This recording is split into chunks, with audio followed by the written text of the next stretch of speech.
All right. Shalom. Before I begin this lesson, I'd like to give all praises, honor, and glorification to Yahweh, Bahashem, Yahweh Shai, Bahashem, Ruach Kodash. I'd like to say double honors to my teachers, the apostles, the bishops, and elders of Great Millstone, the men whom I've learned this truth from. And I'd also like to say shalom and salutations to the elect that's out there preaching His word and truth and sincerity. All right, my name is Shaquat. I'm one of the brothers from the branch of Great Millstone, Montreal. I'm back with another lesson, and this lesson is going to be a walk and talk. All right, and I'm going to be going into how finesse is it's a good skill, right? And the scriptures support it, you know. And just to add on also, right, the way the scriptures have been taught, you know, and the way they've been portrayed is been portrayed and taught the wrong way, man. You know, because the way, like the modern day Christian church, the way they brought out the scriptures, the way they've pretty much influenced the world to view the scriptures is completely off. It's completely wrong, man. You know, right? Like they teach a feel-good message about the scriptures, heaven and hell, the concept of heaven, the concept of, well, you know, the concept of hell, really, right? Which is a fear tactic for them to gain from their congregation, right? Because there is no such thing as hell in the scriptures, right? But the whole perspective of the scriptures, you know, has been taught wrong, man, right? You know, because the scriptures, when they're broken down the right way, man, it's heavier than what people think it is, man. It's more deeper and more serious than what was portrayed, you know. Right, there's more to it, right? There's more to it. That's exactly what it is. There's more to it. But the Christian church, they've influenced the world to pretty much view the scriptures and make light of it, man. And that's not the case, man. The scriptures are heavy, you know. And a part of the scriptures being heavy is the details that it goes into. You know, the details that are pretty much brought out in the scriptures. But once again, right, it takes a spiritual man to see particular things, to view it, and you know, to see it a particular way. You need spiritual eyes, man. Right? So that's why the scriptures speak about the eye salve, right? Having that anointment in your eyes to be able to see, right? Eye salve. That's that oil, man. That's why Yahweh Shai himself, he often spoke in parables. Right? And there's a reason for that. He spoke in parables because he knew that it wasn't meant for everybody. That's why Yahushua also said to Peter, you know, Simon Bar-Jonah, he told him, when Yahushua asked, who do men say that he was? Who were men saying that he was in the reincarnation? You know, and Peter knew that Yahushua was the son of Yahweh, you know, the Hamashiach, the anointed one. But for him to know that, the Spirit had have to reveal it to him, right? And that's why Yahushua told him, blessed are you, you know, for flesh and blood had not revealed this unto you, but my Father which is in heaven, right? So it takes the Spirit to see particular things a particular way when dealing with the scriptures, because the scriptures it's a spiritual book, man. It's a heavily spiritual book. Right, and that's why, you know, it's a blessing to be granted access to see it for what it is, man. To see it how it is, right? That's why it speaks about how blessed are you, you know, for your eyes, for they see, and your ears, for they hear, man. You know, because this is an actual spiritual thing. You know, it's a spiritual thing, man. For you to be able to understand the prophecies, to understand the names, you know.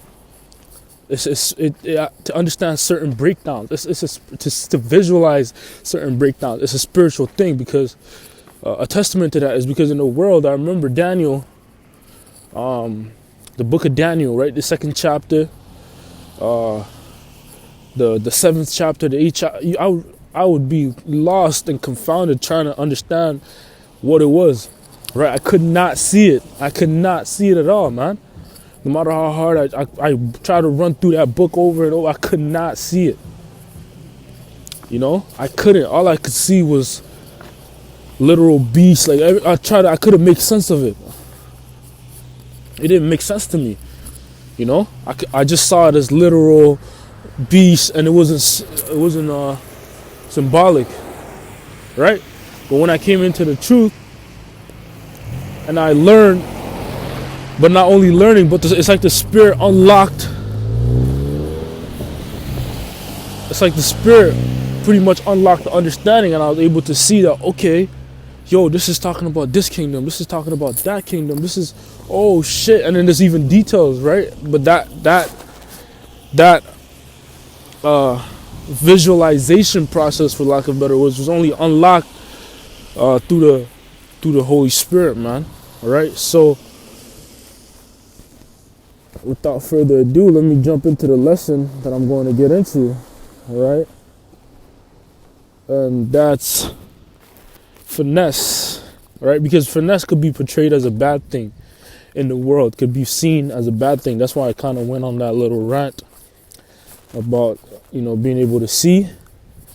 But finesse, when it comes to that word, right, it could be seen as a bad thing in the world, man. But it's not. There's nothing wrong with finesse, and the scriptures support it. So I'm going to begin by getting the definition of what that word, or what the word finesse means. And it means, this is in the Google definition. It says finesse means skillful and delicate handling, performance, or management, often in a subtle, tactful, or artful way to achieve a goal, whether in a difficult situation, a physical situation, or even slang for cleverly persuading someone, right? It says it can refer to great style, talent, or cunning, as seen in Bruno Mars' song Finesse, blah blah blah blah blah. Right, so pretty much to summarize it, it says to manage, bring about, or deal with something in a subtle, skillful, or clever way. Right? That's what finesse is. To be able to deal with a situation a particular way, or dealing with anything, not just a situation, dealing with anything in a tactful and skillful way. Right? And the Israelites, we are pretty much, we have that trait within us, right? Whether knowingly or unknowingly, because the Israelites, we descend from a man named Jacob. All right, our forefather's name was Jacob, and his name was changed actually from Jacob to Israel, right? But his name Jacob, his first name that was given to him by his father Isaac, Jacob, is in the Hebrew is Yaakov, which means supplanter, right? And then when you look up that word, or the definition of that word supplanter in the Google definition, I'm just gonna look it up, bear with me. It says a supplanter is someone or something that takes the place of another, right? And in that case, in Jacob's case, he took the place of Esau, of being the firstborn, right? Because the firstborn originally was supposed to be the one that would receive the blessing from the father, but Jacob took that from Esau, right? So he's a supplanter in that sense. It says often through force, trickery, or unfair means, effectively replacing them in a position, role, or situation. That's right, and that's what right. He did it tactfully, the way that the way that our forefather Jacob took Esau's place was a tactful way, right? Even how he dealt with Esau overall, his older brother, right? Because after when the whole commotion happened between them, right? Esau was trying to kill his brother because he took his place. He took his he took the blessing that his father was supposed to give him, right? And that pretty much just stirred up envy in him and hatred to where he wanted to kill his younger brother. But his younger brother had to flee, right? Had to flee from him. And when he flee from him, I believe they stayed away from each other for a while. And then eventually they crossed paths, and something tactful that Jacob did was, when he kissed him. He kissed his brother, but he did that to pretty much pacify his anger, right? Even though his brother was trying to kill him, right? But that's an example of being tactful. I think there's a phrase in the world like that, keep your friends close and your enemies are even closer, something like that. But Jacob knew that Esau was trying to kill him, right? But he pretty much used finesse, used tact to avoid being put to death by his brother, man. Right? And that was by kissing him on his cheek when greeting him with kisses, right? I believe he gave him gifts too or something. He brought gifts and stuff, right? But that's an example of avoiding a situation with tact or finesse, right? And then I'm going to get another example right here.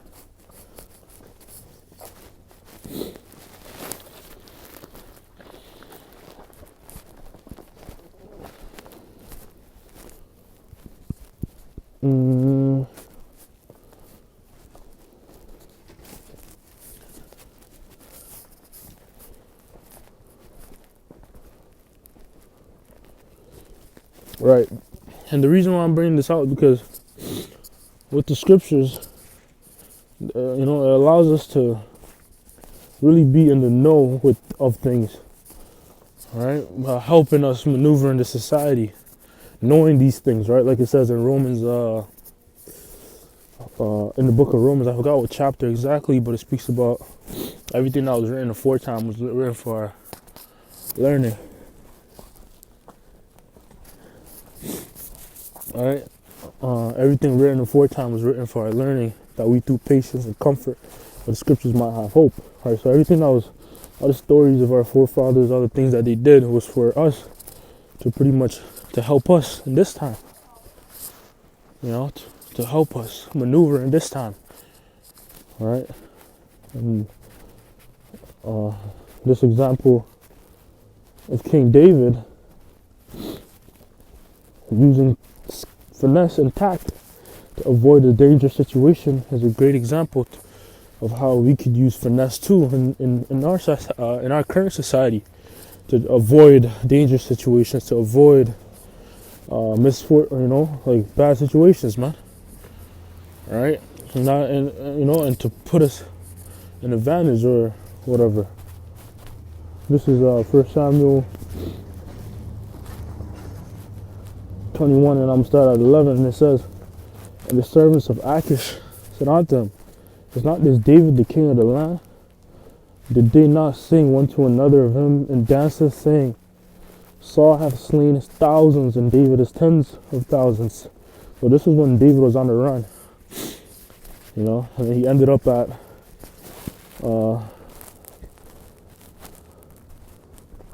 Gath, right, which was where this king was Achish, Hamite. I believe that's a Hamite land, And the servants of Achish said unto him, Is not this David, the king of the land?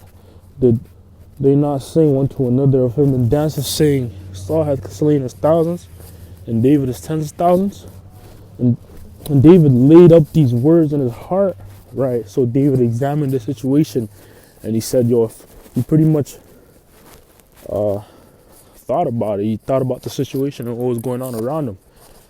He's like, yo, if they know that I'm King David, they'll probably put me to death, right?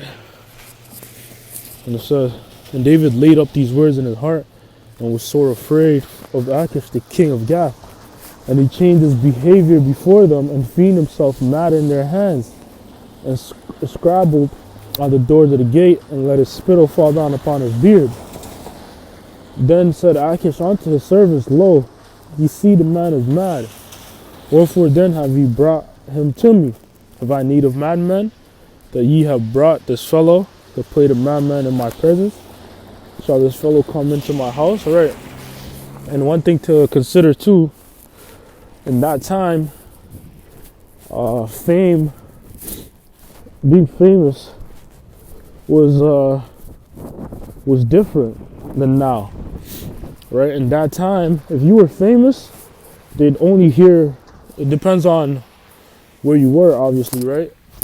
But if you were famous, they'd only hear about you, your name and your tales and the things you did.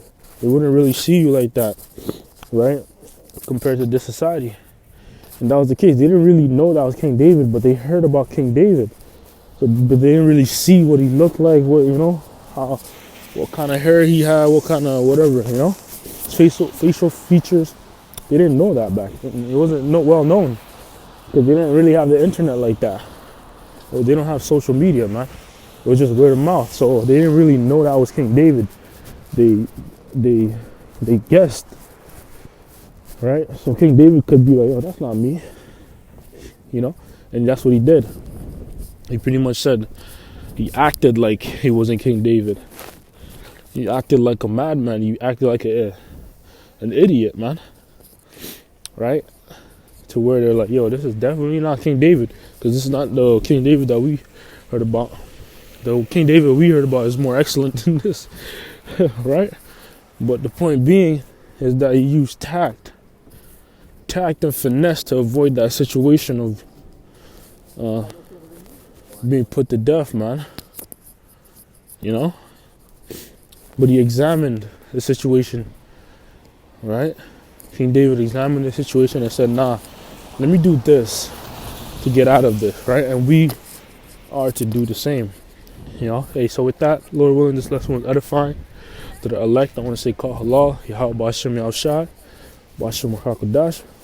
Once again, double honors to my teachers, the apostles, the bishops, elders, the great millstone, and shalom, salutations to the elect. Until next time.